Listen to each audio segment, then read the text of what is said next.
Hi guys, it's Nicole, and today I'm going to talk you through my Darkside scrapbook process for the month of August. As a reminder, there are 4 phases that Lisa over at Life and Layouts and I have kind of laid out as far as how we work this process. So as a reminder, phase 1 is the hunt and gather phase. So for me, this means I pull out my album, I go to the month that I am working in. For me, I'm doing August of 2020. I'm working my way through the year 2020 and just kind of matching up the current month. So I go to my album and all I had was my month in review and then the first day of school, which this year was distance learning. And this one was actually a layout for Sarah Scrap's YouTube hop that she does every September. So I will link that up in the eye above in case you missed that process video. From there, I go to my digital photos to figure out, is there anything else in this time frame that I feel like I want to go ahead and make a layout for, anything that I for sure want to document. So for me, that's where I transition into phase 2, which is the print, prep, and plan phase. I like to sit down and do this all at the same time. This is a very basic spreadsheet that I have created for myself in Google Sheets. I don't believe I have a blank one of these. I'll check. If I have a blank one that's shareable, I will put it in my Facebook group. This footage is actually after I've gone and made my layouts, and that was me checking them off. I just kind of type in something that makes sense, the date. Over on the right, I have a list of places that I go and check to make sure that I've gotten the photos off my phone, I've gotten photos off of my big camera, anything that I downloaded that I wanted to keep, anything from like Facebook, screenshots, that type of thing. These are just for me and my process and what works for my brain.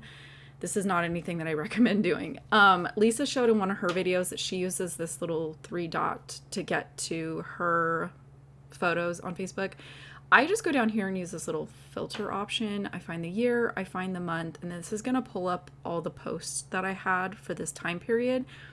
And this is where I just kind of scroll through and double check and see if there was something that maybe somebody, a family member had photos of us, or somebody shared something with me that I want to keep or document or anything like that. Just did a quick scroll through and I was good to go.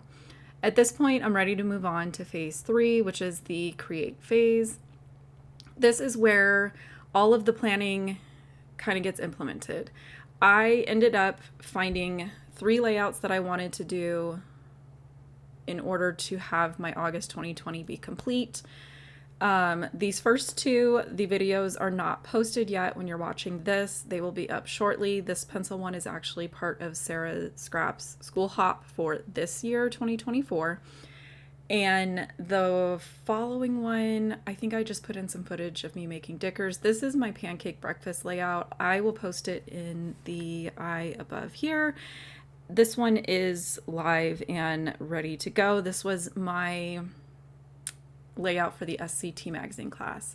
From there, I moved into phase 4. I didn't really do a lot of like what I was doing last month. Last month, phase 4 hit me hard. I was labeling albums. I was like organizing stuff. No, today I was like, just put these in the album, get it done so I can check that little box, get that little dopamine hit, and, move on.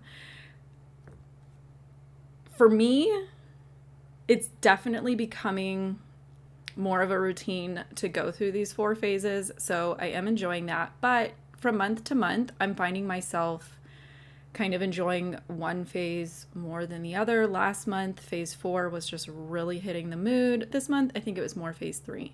This is a document that I will have available over my Facebook group. You don't have to use this. This is just something that kind of keeps me on track. It's got bubbles for me to check off, like I said, to make myself feel better, and basically just walks me through the 4 phases, gives me reminders, and just kind of a written version of, what do I need to do? Over in the notes section, a lot of times is what I will write down, the layouts that I think that I'm going to do, if any of them correlate to a current class, challenge, hop, things like that.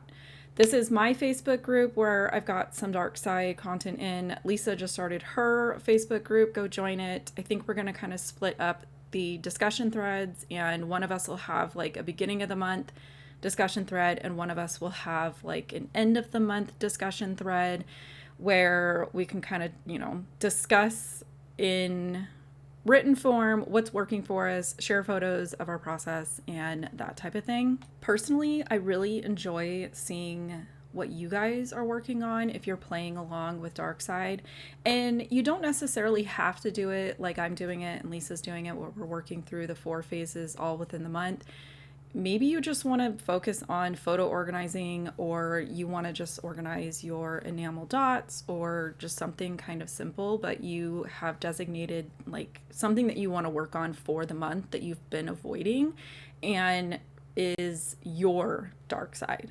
I definitely encourage you to check out Lisa's wrap-up video. She tends to go like above and beyond with her wrap-up videos, and she shares so many good like tips of just different things that she does in her process to stay organized, how she does things. If you have things that you want to see that I'm not currently showing you in my videos, please, please, please comment down below. Sometimes when I do the wrap-up video, I'm just kind of stumped for what to show you guys that you haven't already seen, or maybe I feel like I've talked about it and I haven't. So give me some suggestions down below of things that maybe you want to see in future wrap-up videos.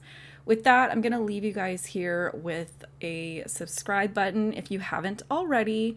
When I get to 4,000 subscribers, I'm going to do a live process video, which is something that I almost never do. I almost never go live. So to me, it felt like a good reward or a good treat to viewers for hitting a 4,000 subscriber count. So over on the right, I've got some more videos and playlists that you might be interested in. And as always, I thank you guys for spending time with me, watching my content, engaging with me in the content, comments, and over in my Facebook group. Links below, and I will catch you guys later.